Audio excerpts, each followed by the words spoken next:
যাবো নাকি? বলে কিছু রেখে গেছে নাকি? কতটুকু সময় লাগবে? 10 মিনিট লাগবে। হ্যাঁ তামিমে আবিলে যাই হুন্ডা দিয়া। হ্যাঁ আমি হুন্ডা দিয়ে যাই গিয়া। আমার একটু কাম আছে, আমি একটা আছে হয়েছি। স্ট্রবেরি রেখে গেছেন আপা? হ্যাঁ আপু তামিম পাঠাবেন। কি স্ট্রবেরি কই আছে সেটা বলুন। বাসায় আপনার না পাইলে যখন কিছু কাছে কিনা শোনা তামিম নিয়ে এসো। জাকির ভাই নাই, জাকির ভাই বলে দেন আপা কোন জায়গায় আছে? মেয়েদের পাশটাও নেই। হ্যাঁ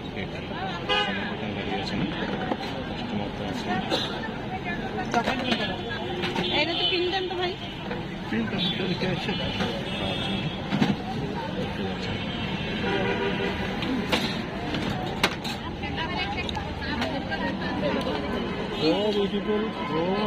চকলেট বের করো তো। সরাই দিন। সাইবে আছেন নাকি? সামনে হ্যাঁ বাদ দাও